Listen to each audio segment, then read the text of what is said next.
All right, everybody, we're here at the Barn Burner Breakdown. I've got a very special guest for us today. I'm very excited to talk to him. Please welcome our guest, James Murrin.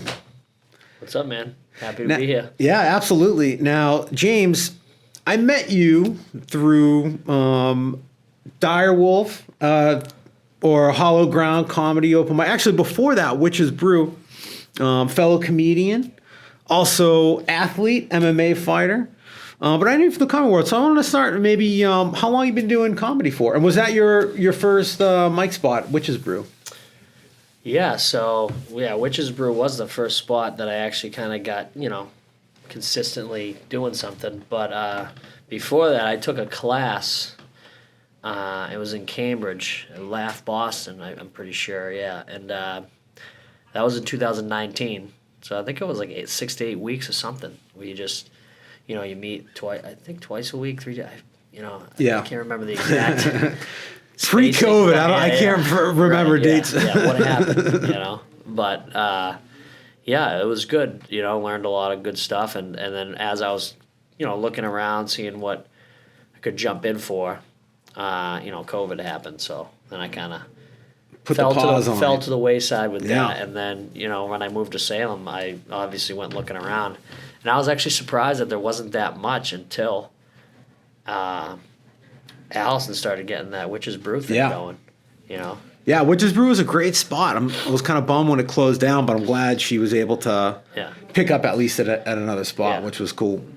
Yeah, she's unbelievable. She just, makes it happen, yeah, right? Absolutely. Nice. So did you do any, I know there was a lot of closures, but any open mics or anything on Zoom or anything like that through the pandemic? I didn't. No, I was actually just mainly working at the gym that I had been working at since 2010. I was just trying to tough it out with them to get through all the stuff that was going on, all the lockdowns, and we ended up pulling through though. Yeah, absolutely. Now, you've been working at the same gym since 2010, so that's a long time. Yeah. And what brought you initially to that world, to the boxing world? Well, I always loved boxing, martial arts, and stuff like that, but it never really took off for me. I dropped out of high school in the 9th grade. I started working construction. My first construction boss was like a karate, judo guy, kind of like a blend. And he taught me a lot of stuff, and I just got hooked from there. And then I think I was 16 years old at that time. And then I just kept going and going, and then eventually work was kind of tough where I was living because I was in a small town growing up. And then my grandfather was like, "Oh, come move to Boston. We'll get you a job like that." Boom. Yeah. I was like, "All right." So I'm selling trolley tickets. Just doing odds and ends crap. And then getting by. And then I started working as a security guard. But all that while, I was going to this gym. And then eventually I broke free of being a security guard and said, "You know what? I've been doing training martial arts." At the time, had accrued a decent amount of amateur fights, boxing, MMA. It's like, I'm just going to, start working with this. As opposed to just being doing whatever that job was, a 7 to 3. Yeah. What kind of construction was it? Just curious. Well, the first set of construction I worked with, so this guy's a mason, but he's a builder, so he's like a carpenter mason. Yeah. So it was a little bit of everything. We did foundation work, we did, painting, we did, he did fireplaces. I just mixed the mortar for him. Yeah. Oh, dude, I grew up in my, always working for my uncle's construction company. It was masonry, general contracting, forms, a lot of commercial stuff. So I get it, man.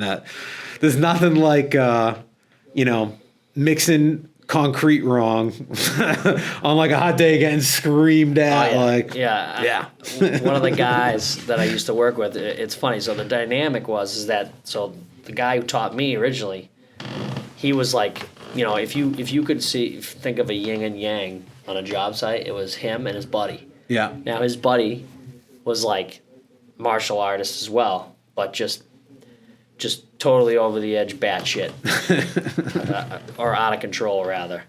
But he would have recordings of himself reciting historical lessons from which karate was founded by which person. Like he would have all the, he was yeah, hardcore. he knew it. One time he was climbing up the ladder and he would go counter left like that. Just out of the blue. Me and my buddy were cracking up. But to his credit, he was a really tough guy, and it was just being around that environment, just having those two kind of at odds. Yeah. 'Cause one was the peaceful, relax, peaceful warrior. relax, Yeah. and it was kind of like it was a real lesson for me.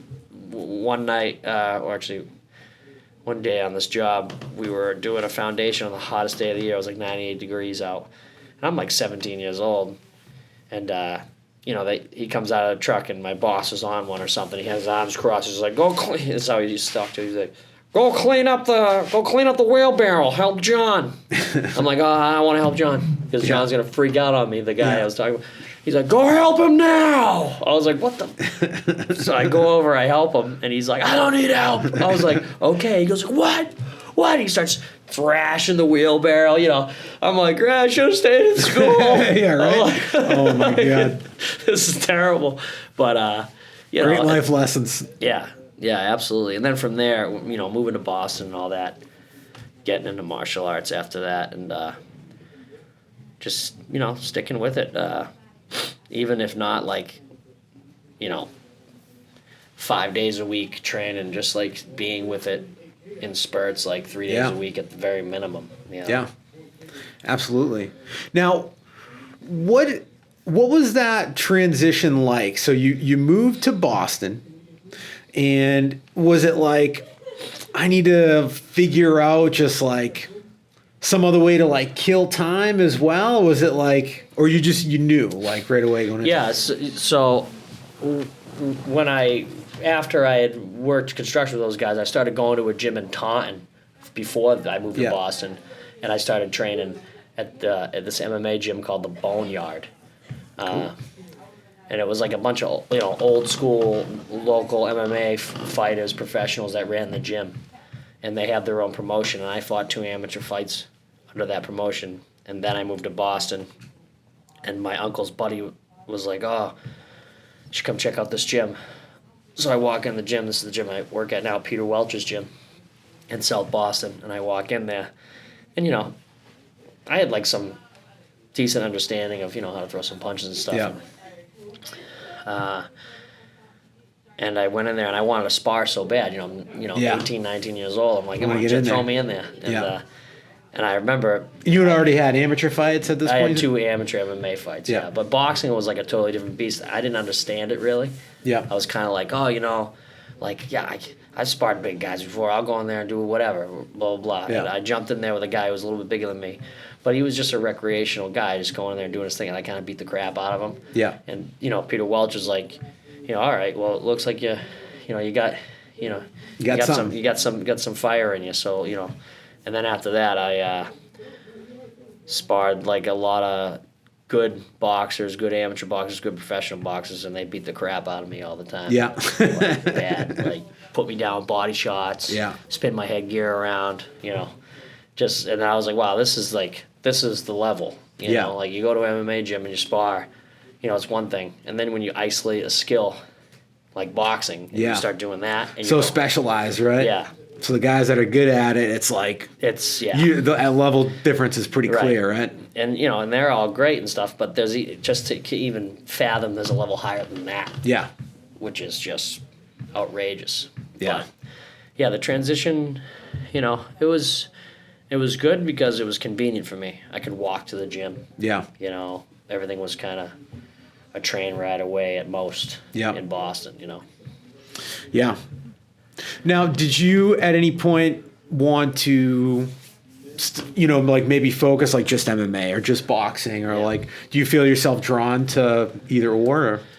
Yeah, so I, You know, as of right now, I'm more in like an MMA kind of frame of mind, just because although the training in MMA is a little more tougher on your joints, especially when you get a little older, it's just the sparring and boxing. You know, it's brutal. You know, Yeah. like even with a high level, when you're not getting hit as much, you know, you're still taking X amount of punches around. You know, even if it's off your gloves. You know. So I'm just thinking in my head, okay, if I still want to have 2 cents in my head, then maybe I shouldn't be sparring, you know, boxing rounds, you know, because the amount of sparring you need to get to that level, well, even a decent level, Yeah. is a lot. You know, you need to really put in a lot of rounds in the ring. And I was like, you know, in spurts for me. It's like, okay, well, you know, if I need to do that, I'll do it for 4 weeks, you know, just to get everything synced up, you know, for a real-time thing. But yeah, you know, I was in a boxing phase when I first moved to Boston because I was kind of enveloped in it. But I fought a couple of amateur boxing matches. Then I went back in MMA as an amateur still, and I absolutely decimated this guy. Nice. with the boxing technique. with your hands. Yeah, and I was like, wow, what a difference, because it was like I wish I still had the video, but it was like nothing the guy could do.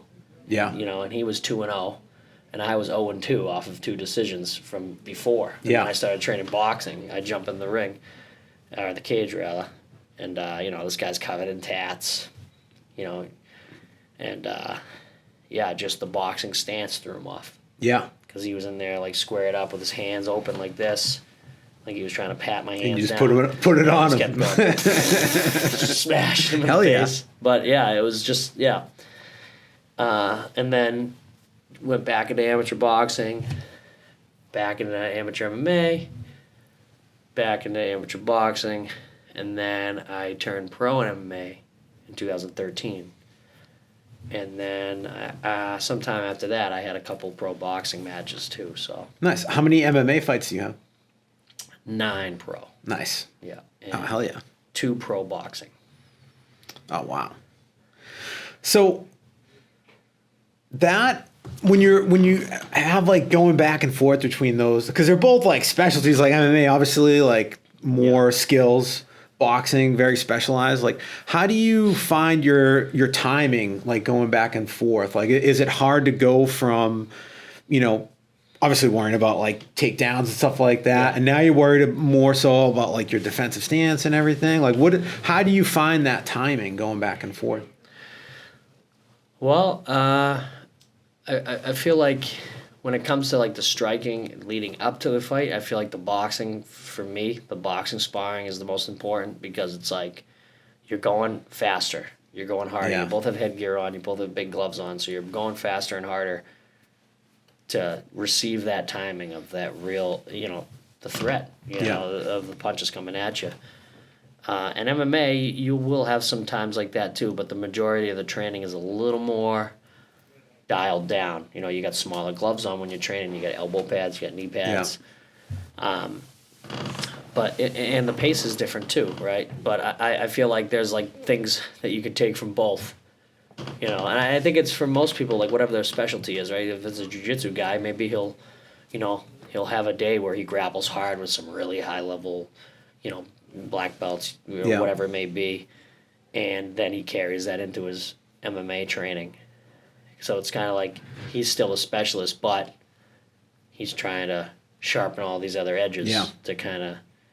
He's most likely going to win by a grappling exchange, right? But he's going to use everything else to disguise that, so to speak. So, you know, specialists and people who are like a little more well versed, it's kind of. I feel like everyone kind of falls into a specialty though. Yeah. Even if they don't like it or not. Yeah, right. Like when you're good at something, like it makes sense. Yeah. Like you want to use that to the best. You don't want to be lacking really in anything. And I'm just talking about like life in general, right? Like you don't want to have a hole so bad in one thing that it takes away from how good you are at something, but you are going to rely on that that thing that like makes you special. Yeah. Exactly. Yeah. How far out before a fight do you usually like stop sparring? A week. Yeah. Yeah, a week. But and that's MMA position mostly because in boxing it's like, you might spar, 7 days or 6 days before the fight. Sometimes I remember I was training at this other gym for a little while for this one fight, and the trainer there, he's an old school guy, and he goes, yeah. He's like, all right, this week I'm gonna have you spar. I'm like, oh, I don't do that before the fight. Like we're for a week out. Yeah. And he's like, look, I don't give a shit what you do at Peter Welch's. When you're in my fucking gym, you're fucking sparring. Yeah. The week before the fight, he's like, I don't give a shit. I was like, all right, fuck. Yeah. I'm swearing up a storm, man. We'll edit that out. That's fine. What happened at minute 20? We lost him. We're in the middle of a great story and it just let Anyway, up. beep, beep. You can do that, right? You can beep it. That's not exactly local access friendly. Yeah. Beep and swears. We'll keep it in on YouTube. It keeps it entertaining. Everyone's like, oh, all of a sudden everyone's turning into local access because there's beeps now. Like, imagine that. Yeah. That would be funny. Oh, man, so that's awesome. Now, when you do you have any? And I'm going to ask you the same question, but for two different things, for comedy and for a fight, or before either one. Do you have any like rituals or like anything that you? Because for me, for comedy, I do have like my own little like routine. I do that either that day or like a little before. For comedy and for fighting, do you have any like moment rituals that you go through? I'd say there's one that I go through pretty much anytime I feel like adrenaline's about to be involved. I have this kind of this restlessness. I don't know, I just, maybe I shouldn't. Yeah. Maybe I should just go home. Yeah. Yeah. Turn the bus around. Yeah, exactly. With a fight, it's kind of like I feel forced in that position. When I feel that feeling, it's like, no, you're jumping in.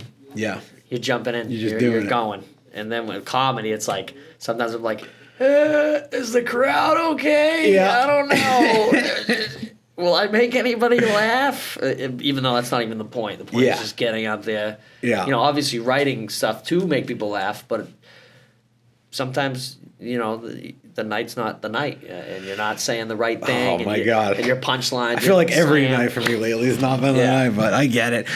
So when you're writing out jokes or kind of writing out your set, do you, do you have like a certain way you do it? Like, do you do like short notes? You like to write everything out? Yeah. So recently I started writing more, like I'd write the full story of what I, if I told like some close friends this story, they'll laugh. But how can I condense that? Yeah. To make it more applicable to a crowd where like if I'm rambling on for 3 minutes, I'm losing people. Yeah. It's like and then at the 5th minute the punchline comes out. There it is. And everyone's like, we lost you. Yeah, half the people 2.5 minutes ago. My gosh. So I'm trying to take all those real situations, shorten them down. And it's funny actually, Chris Leadham. Yeah. He helped me structure one of the jokes that I have a little bit, like as far as like trimming it up. Yeah. He was like, that's a good joke. He's like, but you got to take This out is some what of you that do. minutia. Yeah. Just kind of make it more bing bang boom as opposed to la la la la la la. You're just carrying on.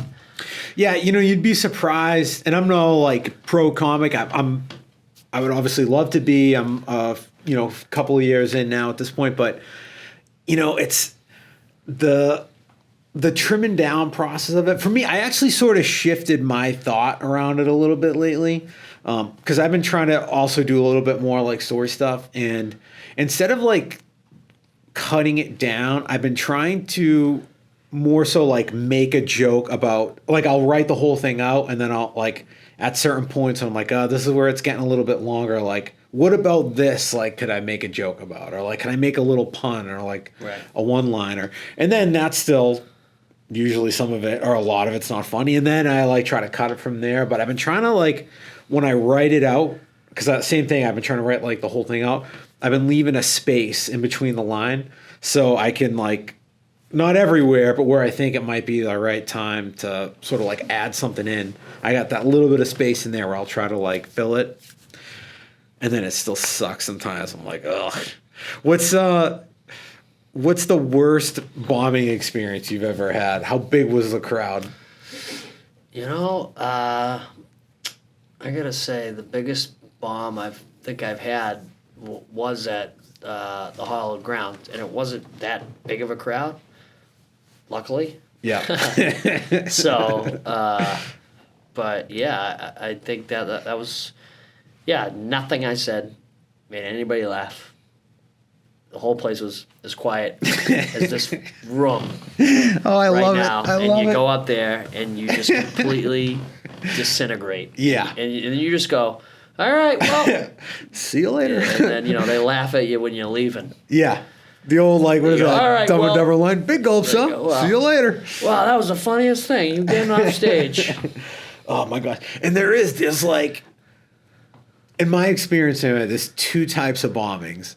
There's the bombing where just like you're not funny, like nothing's working, and like people are like talking or like there's a lot of chitter chat at the bar or whatever. And then there's the bombing where every soul in that location is just staring at you and judging you and waiting for you to do something, whether it's to be funny or get off the stage. But like when every single person's like just watching you, like, ugh. And there's always like some woman that looks like, the mom in Home Alone. She's like shaking her head. She's like, I hate him. Yeah. I hate what he said. Like your just presence of being there is offensive. Like Yeah. they just want you gone. Ugh. It's like when I go home at night. It's just I offend everybody. Have you ever had a moment in a fight where you just like hear, because you're fighting against somebody that's probably got people there. You know what I mean? Like, have you ever in the middle of a fight like heard a heckler? Oh yeah. Like yell something out and you're like, oh yeah, oh yeah. What's the worst thing you've heard? The worst thing, I don't know. Actually, I one of the ones that made me the most mad was when I got low blowed. Guy kneed me hard. No. I went down like it's actually on YouTube. Was this in your first fight? Yeah, it's on YouTube. Oh, we gotta Kid check it out. cracks me with the knee. I go down. I'm like screaming like it's how bad it hurts. I'm down. I'm going down, and the ref comes over, gives me some time, and then some kid in the crowd that was with him goes, he didn't even hit him. And I lost control. I actually got up right away, and then the kid kicked me there again, but the ref didn't see it, so it's that second video. Right? The second one? Yeah. Can we watch it? Yeah, absolutely. Oh, nice. So you know what? We can put the low blow right in between us too. Hold on. I don't know if we can put the volume on. I'm not like popular enough to get taken down off of YouTube, but hopefully one This day. won't get taken down. These guys, they'll They're down. Yeah. Do you know how far into the fight it is? Yeah, if you just keep going a little bit more. Oh, that's got to be it. Go back right there. All right. Yeah, go right there. There it is. It was a knee. We both wait. exchanged knees right there. You can't really see it that well from that angle, but it puts me down. Yeah. Oh man, you are in agony. Ah. Is this the second round? First round. First round? I felt like I was gonna puke right here. Oh my god. So that was. What do you even know what this guy's saying to you at that point? He's like, lay down. He's like, I'm gonna, And then they try to pull up a replay. It doesn't really work that well. On the dude's like, No, he's relieving. Yeah, it looks worse than it is, but he's relieving the pressure from the belt. oh, okay. the He's like strap. the cup. Yeah. Yeah. Oh man. So right there, you missed. Yeah. They kind of went a frame ahead. Now I know in UFC it's 5 minutes, so they give you a time limit here. And this is coming up right here. I turn over, I yell at the kid in the crowd. Oh, can you hear it? Let me put the volume up. Listen. See the exchange. He misses with the right. Right here. To the body with the knee. Ooh, yeah. Oh, that right knee. Listen, ready? It's the right knee that comes inside. If we could run it one more step. Tell him shut up. Yeah, and that made me mad. So I got up. Still not feeling great, Yeah.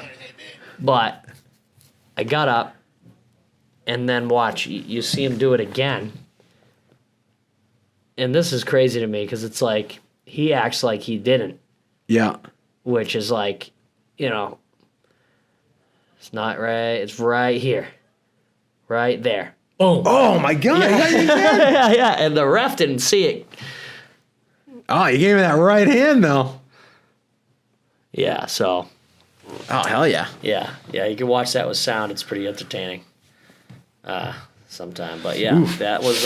And then after that, went out back, started dry heaving violently, and all this whole region, my lower abdomen, everything was on fire. Oh my God. I was sitting on a bag of ice. Yeah. For 30 minutes in the back at Foxwoods. So waiting to go have a great time. Yeah. But it was almost put on hold because I was sitting on a bag of ice, and my coach at the time was sitting there. He's like, "Great." He's like, "We might be going to a Connecticut hospital if you ruptured a testicle here." Yeah. So it was, but luckily, the pain came under control. It swelled up a little bit. Yeah. And then that's when the doctor at the fight was like, "Oh, what kind of cup do you have?" I was like, "Oh, it's like a plastic football cup." He's like, "No." He's like, "You need a steel cup." Yeah, steel cup, right? Tie cup. Yeah, he's like, and I was like, "Really?" He's like, "Yeah." He's like, "You need one of those."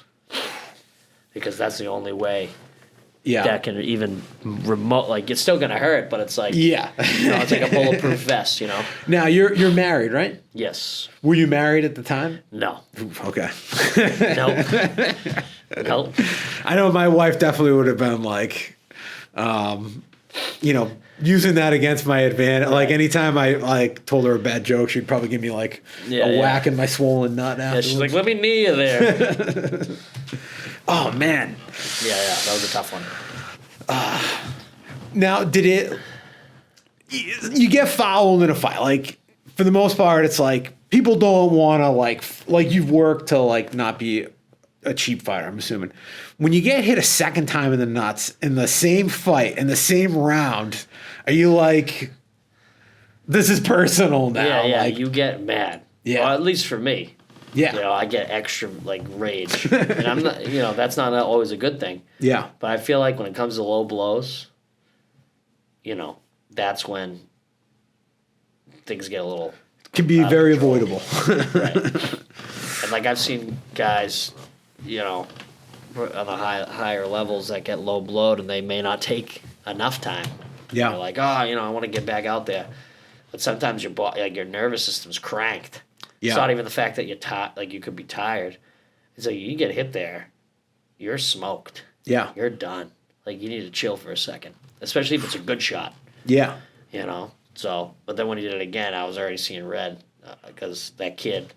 Oh yeah, that's what we were talking about too. The dude, the kid see, didn't even hit him. Would you all shut up?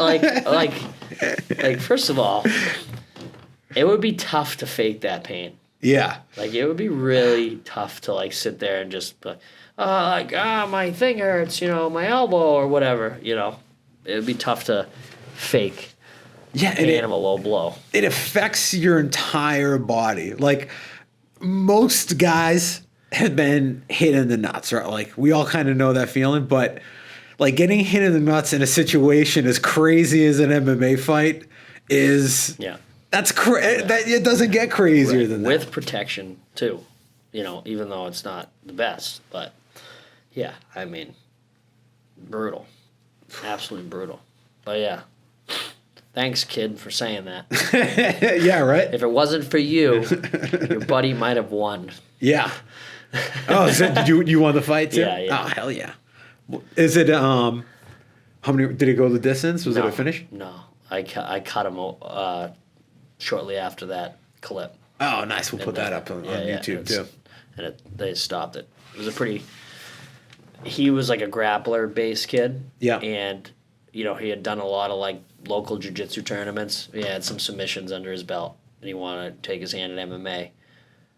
And they knew me as a boxer, so he attempted a few takedowns on me in that fight that I ended up getting away from. But I don't think that his crew of guys thought that he was going to get cut that night. Oh yeah. Because they didn't bring any kind of equipment. So the corner kind of failed him a little bit, you think? Yeah, it was a bad one though. Yeah. A bad cut? Yeah. Was that above the eye? Yeah, it was right on his brow. Like the doctor came over and looked at it and was like, "Oh no." Yeah. He was like, it was just like, and his coach, you could see in the video, his coach, like, he's obviously caring about him too, because he looks at it, he goes, "Oh no." He's like, "We got a bad cut." Yeah. And he puts a thing over it. Obviously, you could probably see a little bit of bone. Who knows? Because that brow is real sharp usually, so you can get a good glance. Good cut. Yeah. And if you can't stop the bleeding with no equipment, you don't got any, Vaseline, you don't got any Q-tips, because they might have thought that they were gonna take me down and that was it. Yeah, But submit you. Do you do any like grappling tournaments or anything? I leading up to- have, yeah. Nice. Yeah, I've done a few of them. Yeah. I did one of the first ones I did actually. I did pretty good in. Ended up winning. Had a few good submissions in, and then years later, you're supposed to enter in like if you do no-gi, you're supposed to say, oh, you're either, novice, beginner, advanced, expert. Yeah. And expert's over 10 years. So I was like, well, technically I'm in the expert rank just for years of training. Yeah. So when I entered into that division, I was going against, guys who are also MMA fighters, locally. Yeah. And these leg lock specialists Oh. that you just want to run the fucking, you just want to get the hell out of there. Yeah. I actually got caught in a leg lock, and I should have tapped out, but I fought it off. But it was a heel hook, and I was in a heel hook for like a long period of time. The following day, I could barely walk. It was killing me. Never got it checked out. And actually, I was just gonna say too, I banged up my knee recently, and so I went and got MRI. They said, oh, you got like a grade 2, close to a grade 1 tear. So you need to take some time to let that heal and then do a little bit of rehab. Yeah. Oh, but also, we found some fluid around your ACL, which could be a past injury. Yeah. That I never just. You guys, I guess. Got to think. Yeah. Just went through it. Yeah, just say almost ripped my ACL out. Just Yeah. Which ligament had the tear in it? MCL. Was it MCL? Yeah. Yeah. But they said that that's actually a good one. Yeah. to I've have. torn my MCL. Yeah. I've never had it. I've never had like any ligament injuries that I know of like that. So it was my first time, and like feeling it was weird. Yeah. In certain positions where the pain would come up. I was like, oh, it's not getting better. Like a muscle. You take 2 weeks off. You're like, all right, the pain should be gone. Yeah. And then you're like, well, it's not gone. Yeah. Yeah. I tore my left MCL and PCL, but the PCL, like, they were like, there's nothing really like even if like you're gonna get we wouldn't even bother repairing it. They were like, you may feel it, you may not, whatever. But the MCL's, it's a bummer. Yeah, it's just like it's not the end of the world, but it's also just you can't do much. Yeah. Until it heals, and then you got to build it back up, because I didn't realize some guys still train pretty hard with torn MCLs. This doctor who's worked with athletes before, he was telling me, he's like, look, he's like, if you make this worse, he's like, it's just going to be hard. The recovery time's just going to go up. Yeah. 2 months more, 3 months more. He's like, then what? He's like, just take the time to rest it, and then build it back slowly. Yeah. So I'm like, okay, yeah, I'll listen to some doctors now. I'll listen to the doc. Did you do physical therapy? Not yet. Yeah. Yeah, I'm supposed to do that in 2 weeks, he said. Oh, nice. Yeah. because it's only been 3 weeks since it happened. Yeah. About three. And a So half. pretty recent. Yeah. And, they did the MRI, and he looked at it, and he was like, he's like, yeah, 2 more weeks of chill. Yeah. He's like, then start to do some PT, then work back gradually into your, your training and stuff. He's like, but don't go ballistic yet. Yeah. But, it's like 2 more weeks. It's like, it doesn't seem that long, It'll be all right. Yeah. But it's like, I know like you want to get back, you want to like do your thing. So it's like just, tough. The hardest thing is just, like taking time off of anything. Even just being in the gym and being, active. Yeah. It's tough to sit there and watch sometimes too, because it kind of is like, maybe next week. Yeah. If you're feeling better, I'll jump in, But maybe, there's something to taking just like knowing that you're not going to get in there, but like watching and like picking up some like knowledge just from watching that. It stinks to like force yourself to do it, kind of like if you're going to like a comedy show or like you're going to open mics and like maybe you don't get up on the list or whatever. Like if you just stay there and like watch for seconds, sometimes you do get like new ideas. So I'm sure like you're picking up knowledge even though like it stinks. It's like, I want to get in there, Yeah. Yep. Yeah, it's been good saving a little bit on the drive too, Yeah. Take a break from driving. Yeah. Most of my training, I'm driving far from where I live. And that's something I took for granted. I used to live right next to the gym. Yeah. And then I had, spurts of whatever. Just like, I'm not feeling it right now or whatever. And just not taking advantage of the, being able to walk Yeah. to the gym. Now I'm like driving 40 minutes here, 40 minutes there, back and forth. Yeah. I work in Lawrence too, so I'm sort of the same way with work. Like before I lived in North Andover, my wife and I lived in Lowell. And even though the distance was actually not that far to where I work, the traffic was terrible. So it took me like 20, 25 minutes to get there. But like now it takes me like 5 minutes to get to work. I'm like, yeah, it's great. I'm very grateful for that. Like there's something to be said about being able to just like not stress about it. Like just get there and go. Yeah, convenience factor is huge. Yeah.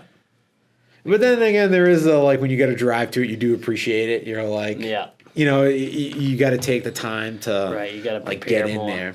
I got to eat before I go. Yeah. I got to drink. Plan everything out. Yeah, it gives you that little bit of like discipline. Like if I'm driving to the Salem mic, I actually feel more prepared sometimes than like if I'm coming here to Lawrence or we just did like a show recently at Spigot River in Lawrence as well. And I like to listen to myself. So like I usually record every set. So if I'm going to a show, I'll like if I'm trying to remember like the timing of something or like maybe the order, I just listen to it like 2 or 3 times. Like if I have, the time to do it on the way, and that just like helps me get ready. Do you ever record yourself or listen to yourself? I have. Yeah. Do you want to like I used to hate it obviously, but now I'm like no problem. I can watch myself. Did you ever have any like reservations about watching yourself? Yeah, stand up? For sure, for sure. I could watch myself do, any kind of MMA sport, whatever, with less anxiety. Yeah. Than listening to myself go on stage. Oh my God. Say something, and then having it be a bad night that you're listening to, and you're just like this. You hear the crickets, and then that was the moment where I completely messed up. Yeah. That's where I went overboard. I hate it. I hate it, but I love it. Whenever I have a bad set, sometimes I'll make my wife actually listen to a bad set that I had for whatever reason, I just make her listen to it. But there's something about listening to a terrible set on the way home from the venue when you know how bad you bombed. Like I just start laughing. Like I'm like okay with it now, but it's like the cringiest thing ever. Yeah.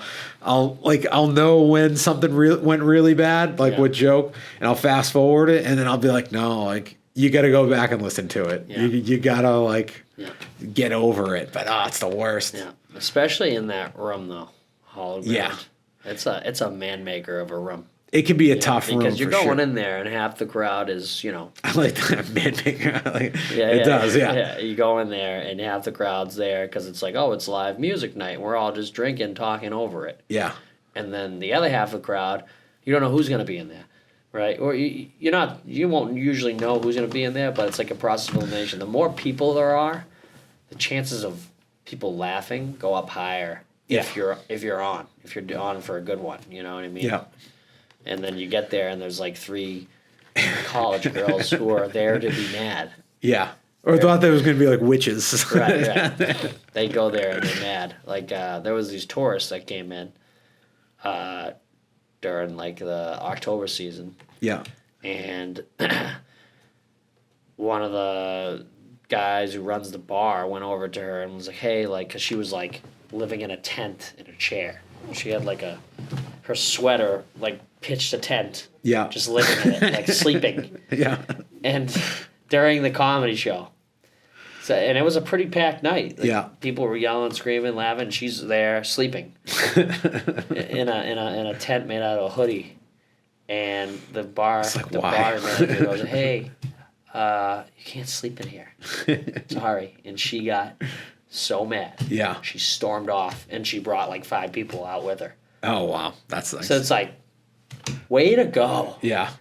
You know, and it was like the 5th comic just went up. You know, you're like number 9 or 10. And you're like, come on. Like, Yeah, I needed you. Like the show's just getting started. Like, Yeah. it really, they wanted to stay. You could tell that they wanted to stay, but she wanted to Do her thing.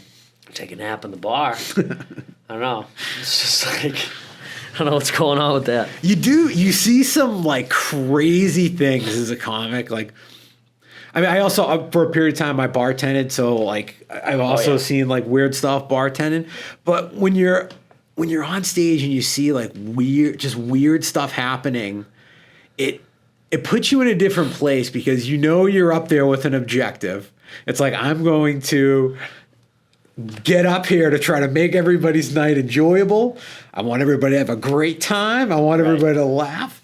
And then you get up there and like the 5 people in front of you are taking selfies. They're like talking. Right. You're like, it feels so insurmountable sometimes. It can just crush your soul. But I love it. What keeps you going back to and doing comedy? Because like sometimes people have a bad night. And then that's it. They're gone. Like, never see him again. Yeah. I've had multiple bad nights week after week, but I equate it to how, like, especially in like martial arts, boxing, like how much criticism and grief do you receive during those periods, and then at that point, and you look at that, and then I say, oh well, 18 people looking at me like this is not a big deal. Yeah. And then I just go, okay, how can I convey this better? Rather than just like, if I'm reading it, like I'm reading it from my booklet or my notes or whatever, and it kind of sounds inauthentic. Whereas like, I try to put myself back to where I was in that story. That's a good point, yeah. And try to like bring back that liveliness. Yeah. Because some people like who go up there, they don't. Sometimes there's one guy, Will. Yeah. I mean, he's incredible. Oh yeah, he's the man. Will's awesome. Goes right up there. Will Porter, and just goes boom. Yeah. It just takes the whole place by storm. Yeah, it's such like a nice guy with like a calm demeanor off stage too, and he does go off. He's like, and that's his thing. Like, and he just like that's what comes out of him when he grabs that mic and he hits that stage and to me, I was like, that's everyone needs to find that thing. Yeah. Whatever it is. It's like you're not trying to copy or be anybody else. You're just trying to find your own groove and how you tell a story or how you say a joke or and if it works for you, then great. Like keep doing it. You can see how well he does. Yeah. When he goes up he there. kills it. Like he is Crushes so it. funny. He does crowd work too. Like that's the other thing. Like the crowd work. Kind of poke and prod at them a little bit. Get some reactions and I'm not the best at crowd work, and I hate when I have something planned. I try to go off script. I'm like, all right, I got this good, even if it like lands a little bit or whatever, the crowd work, and then I just completely like mush up like the rest of my set. It's like that stinks. But I liked what you said it a second ago, and I think that's like really good advice and just like a good perspective to have is like you're telling this story because it was funny in the moment. Like something about that in the moment made it worthwhile for you to stand up in front of however many people to say it again, or describe it or, bring it to life. So like, how do you put yourself back in that moment? Like, because maybe it was something like just about your demeanor, like something about that situation, like made it funny to you. Like sometimes I have to tell myself that where I'm like, stop worrying about like what you're saying exactly and just like worry about being funny. Like, because if you're up there and you're funny and people like pick up on that vibe, like they're going to laugh and they're going to be a little bit more like loose, Yeah. That's the worst. Like going up there stiff. I do it all the time. I'm like, maybe like for whatever reason, I'm just like, maybe I'm rushing or, get there like right before I'm looking on it. It's just like, you're feeling prepared. I feel stiff and I just like eat it. Yeah. Yeah. One of the worst things that I've ever done too, and I try to do this more frequently, is to go up there completely uninfluenced by any, like, no, not a drink. Yeah. Because I've gone up there with a couple beers, and I was just like, whoa, whoa. And then everyone's like, what? You don't even know what you're talking about. You're not even drunk. You're just like, you're feeling like you just had a couple beers, you drank them pretty fast, you're not a heavy drinker, and then you go up there and you say something, and it was supposed to be funny. And it just you thought it was funny. Doesn't land. You thought it was funny 10 seconds ago, but it's not funny anymore. And just having that kind of coast, kind of knowing when to deliver. Yeah. That, that punchline. I guess that's that lead up, that build up. That was also some advice someone gave me when I also went to comedy school, and they were telling me like, you should probably not like get drunk every time you go up to do comedy. and not that I was like going up and like getting hammered or anything, but like sometimes I'll just go and get like a non-alcoholic beer now or whatever, just to like kind of feel like I'm in the environment, but not getting too sloppy. Right. But then it's like sometimes you have a beer or two and you get up there and you like kill it. And you're trying to like, you want that back. You're like, well, I had like 2 beers the first time. It's like, was it the beer or was it just the night? Because because it's like when you go to a big show, like when I was saying, like it's like the process of elimination with the numbers. Like if you tell a good story, and say at a crowd of 10 people, 2 people laughed. Yeah. But if you're in a crowd of 100 people and 30 of those people laugh, that sounds way louder. Yeah. And then there's something else too, and I noticed this so my brother and I, this was like, I think it was in 2021, Joe Rogan had a show at the Garden. Nice. I forgot, he had like, somebody gave him like free tickets or whatever. Nice. And I wasn't gonna go. Yeah. I was gonna watch it on Netflix or whatever. Yeah. Because we had to like put our phones in these zip bags and all this. Yeah. But, he said he had free tickets. I said, good. So it's cool. We're on the floor, right? Oh, hell yeah. And he's talking, and he's like, yeah, and he, he said 3 words. Nothing funny happened yet. And there's just like these like creatures in front of us going, laughing. I'm like, what? What happened? Yeah. Nothing funny happened yet. Like, chill out. And I think there comes a point where it's like, obviously, good comic or not, you get so famous that people just laugh at anything you say, and it's just like, what the hell? I can only dream to be that famous. No, but I just say it's like, there was great comics leading up for him, and he has some funny stuff too, but it was like, everything he said wasn't funny. Yeah, like every word, like. Him having like, saying an adjective or, whatever. Dying, people are rolling on the floor. I'm like, hold on a minute. And then when you're in that big of a space and that many people crammed in, laughter does get contagious too. So, I'm sure the people up front Right. who are starting to laugh at something that maybe like isn't the punchline of the joke. The people behind, like they hear laughter, so they're like, "Oh, I'm supposed to laugh at that. I'm gonna laugh a little bit," Yeah. and then it, like the wave, you know? Right. Yeah. Yeah, it's amazing too. Like someone like Joe, right? He started off as like, doing comedy and stuff, and then he got into the show business aspect of like just hosting, Fear Factor was a big one. Yeah. Then the Man Show reboot, which is funny because it's like the Man Show was Adam Carolla and Jimmy Kimmel. Yeah, And great show. people just seem to forget that show even existed. I know. It's I like, know. wow, Such a good show He too. said, Jimmy, Exhibit A. This is what you were This is what you were doing. You know, and in contrast, Remember the dude who would just like chug the beer, like like a full mug of beer, like one sip. I think before every show. Yep. I forget his that's name, right, but they were that's just right. Yep. banging out. And they had the little kid that would go up to bar, go Do up to the interviews. Yeah, you'd be like, "Hey, buddy, can you buy me a six pack?" Yeah. He's like 14. Yeah. Yeah, dude, that was my humor growing up too. Like that stuff, Jackass, like Tom Green, like I feel like Tom Green was crazy. oh, I loved it. I love when he put the horse's head in his parents' bed. Oh yeah. That was really good. Yeah. Oh, And, man. South Park too. That was a big one when I was growing up. They had cable in the house, no parental restrictions. Yeah. Everything was getting watched. Yeah. As far as like what was Comedy Central, late night Comedy Central, Cartoon Network, late night, Aqua Teen Hunger Force, all that. Oh yeah.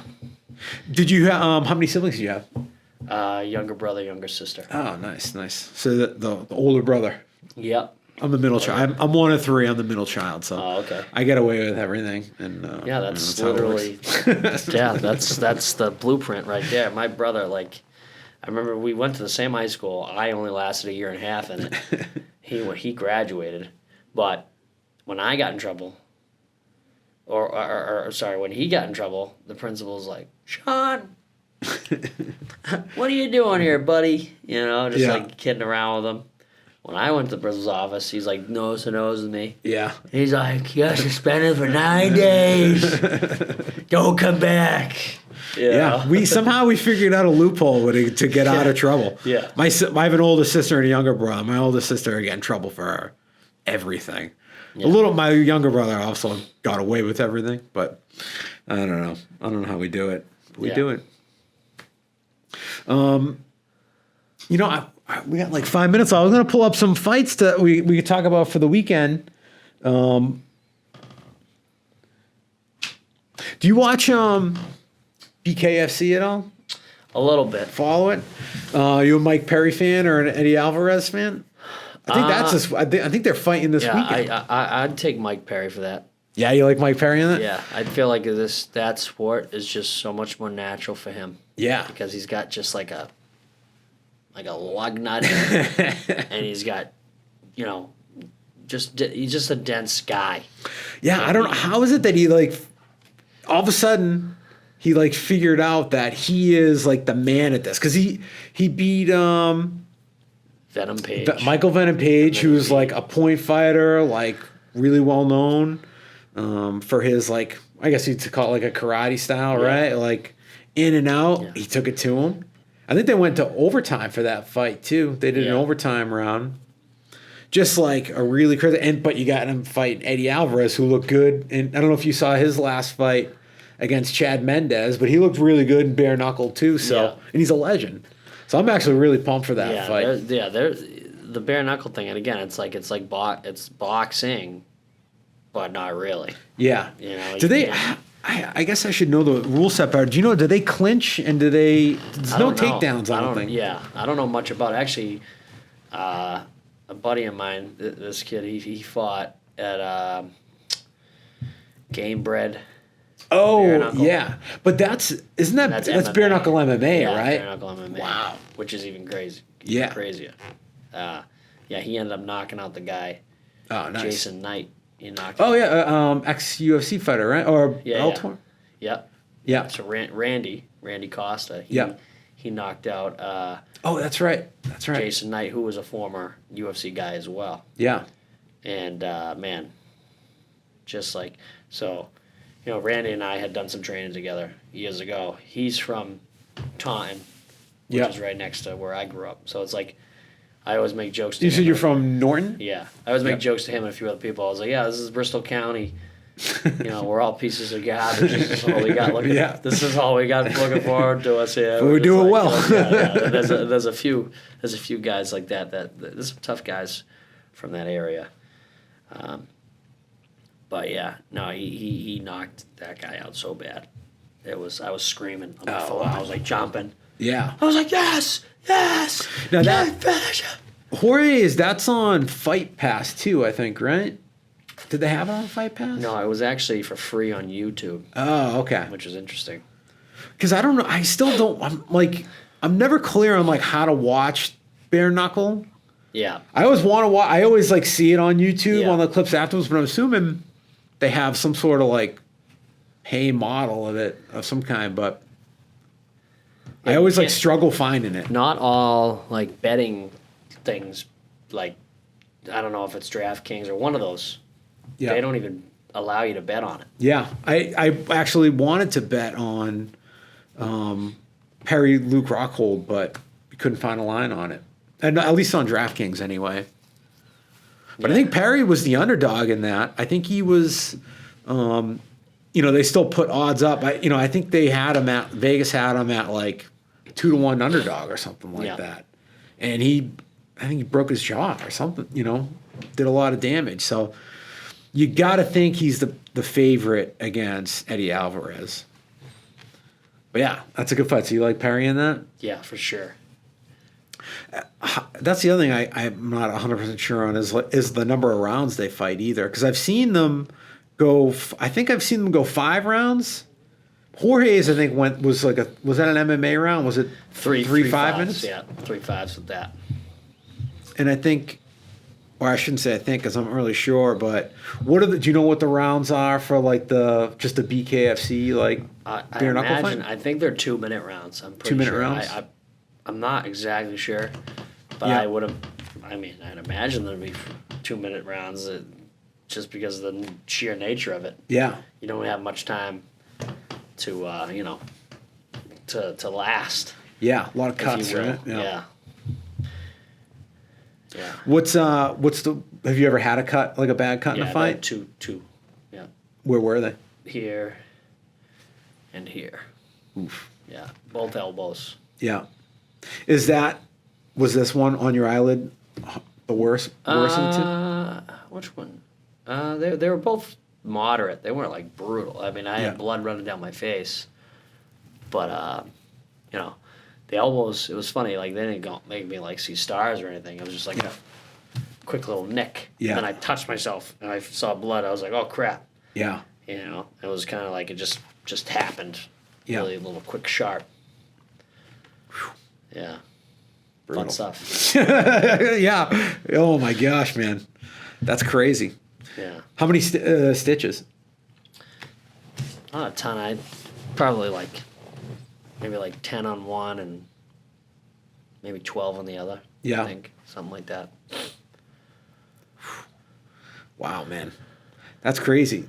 You're an animal. I think, we're also running out of time. We didn't get a chance to look at the UFC card, but... Oh, yeah. Well, yeah, one fight to watch is Rob Font versus, what's his name? Figueroa. Davison Figueiredo, right? Coming up from 125.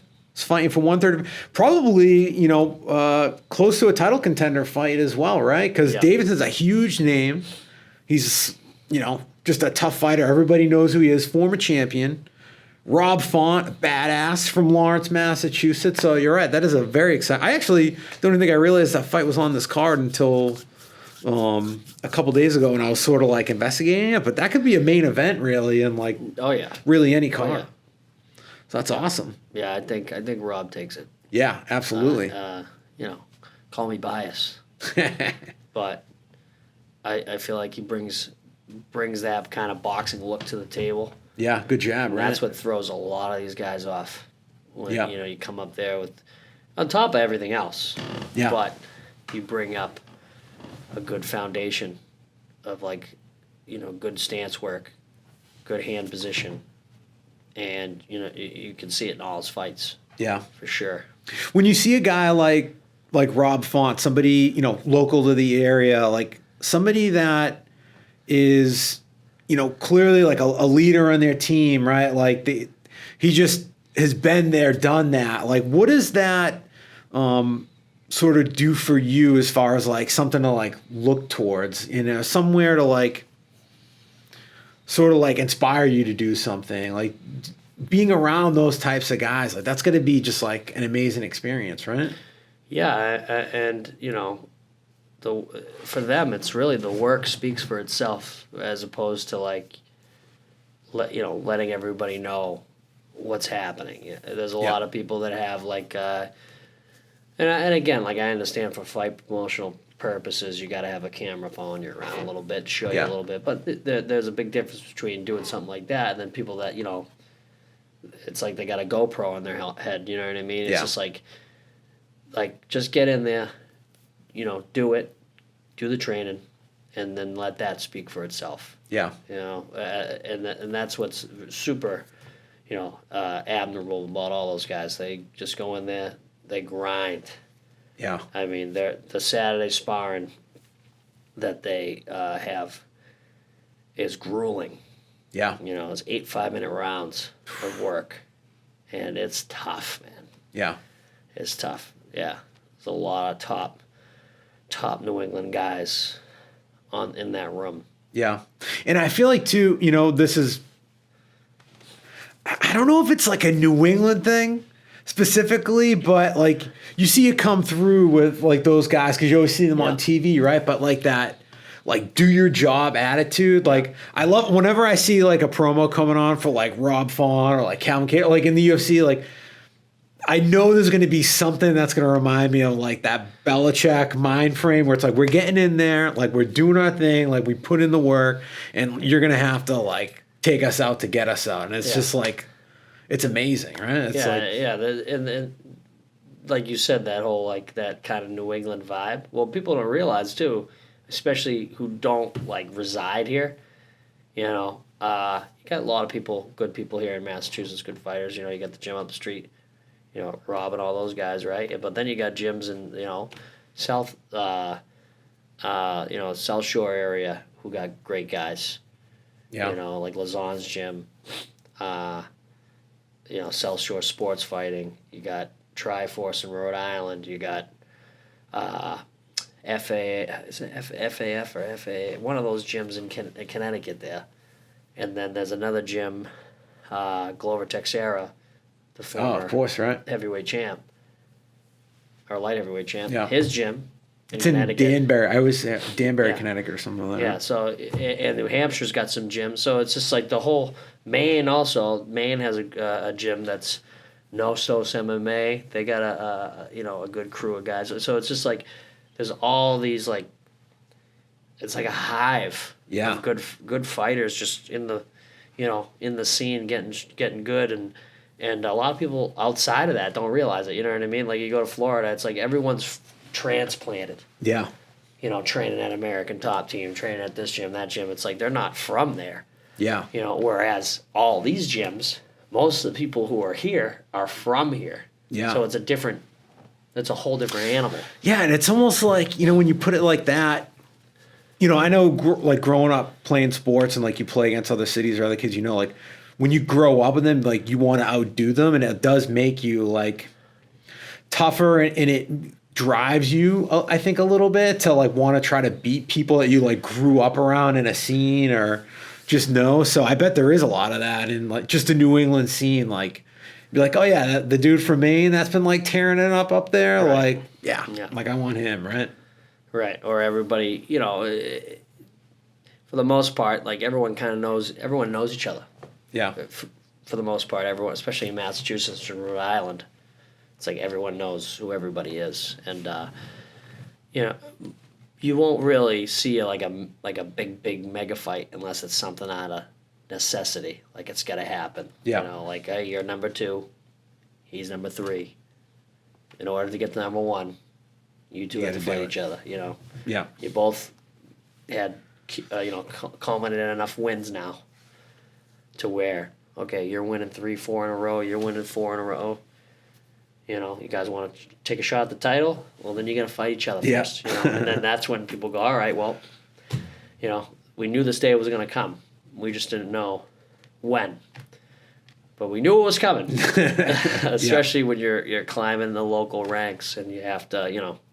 And sometimes guys will call, you know, promoters will call in a guy from, like, you know, could be from whatever state. Could be Ohio, could be the second. And he's a ranked guy in his state. Yeah. And that will be a good test for you, a test for your medal before you take on, you know, a better guy out here, Yeah. you know. That's dope, man.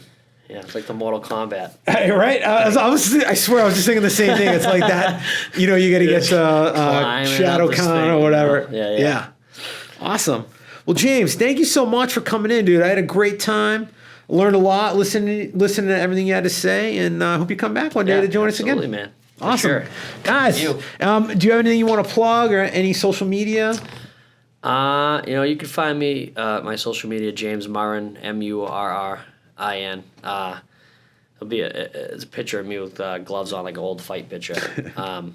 But yeah, you know, I post some funny stuff, but you know, sometimes controversial story posts. But hey, that's why they go away in 24 hours. And also, don't ever tell James that it didn't even hit him, because you're just going to get him fired up. Yeah, exactly. Awesome, guys. Well, thank you very much. This has been the Barn Burner Breakdown, and we'll see you next week. And cut.